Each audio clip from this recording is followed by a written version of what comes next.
Kira-kira seperti ini hasilnya.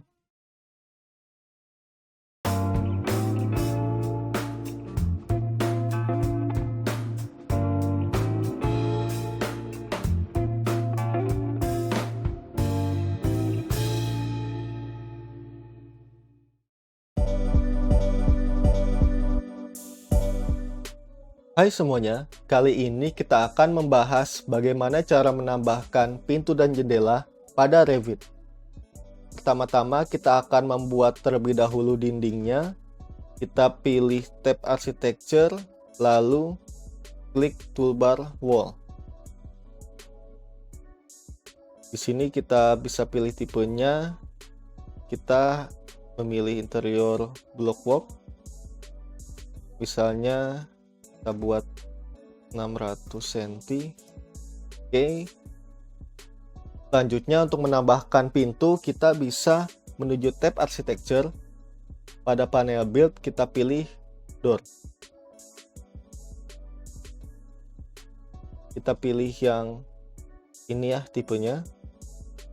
Lalu bisa kita lihat di sini kursor berubah menjadi perbodon seperti ini. Itu menandakan bahwa pintu belum bisa kita aktifkan atau kita modelkan. Jadi pada Revit ini pintu hanya bisa aktif jika kita mengarahkan ke arah objek dinding. Ya, seperti ini. Jadi pintu akan otomatis termodelkan hanya pada dinding ya. Misalnya kita klik di sini, lalu kita escape. Kita pilih lagi pintunya. Di sini kita bisa flip arah bukaannya.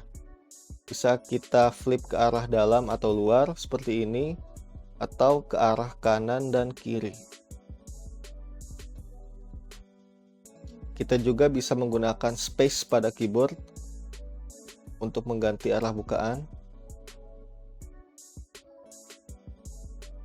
Selanjutnya, untuk menambahkan jendela, kita bisa menuju tab Architecture. Pada panel Build kita pilih Window. Di sini juga terdapat berbagai tipe. Kita pilih yang ini misalnya. Lalu kita arahkan di sini. Ya, sama seperti pintu ya, kita juga bisa mengatur arah bukaan ke dalam atau keluar.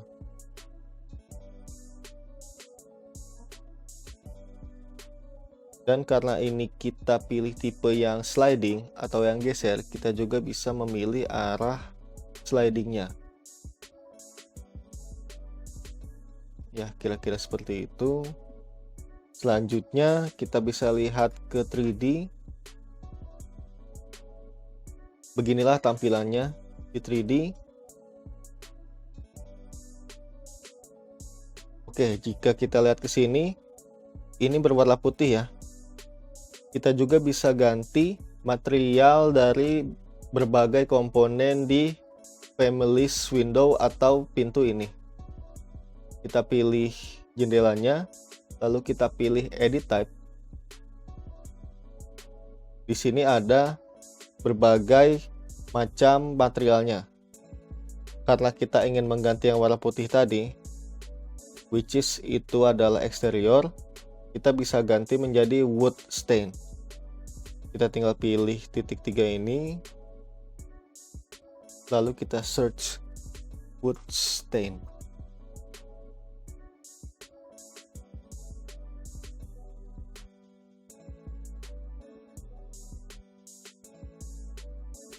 Kita ganti seperti ini, wood stain.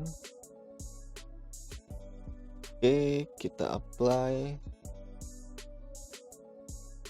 Nah, oke, sudah sama. Material eksterior sama seperti interior. Selanjutnya, jika kita klik pada objek, kita akan melihat ada seal height di sini. Jadi apa sih itu seal height?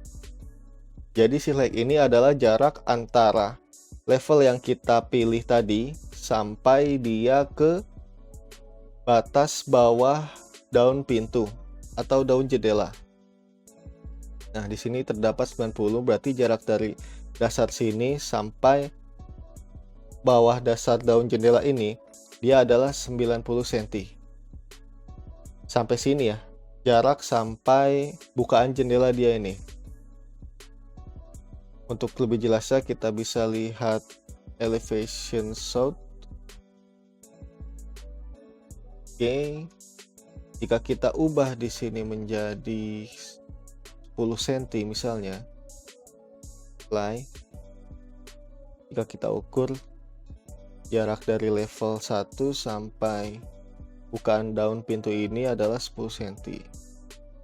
Begitupun jarak dari level 1 sampai bukaan sini ya.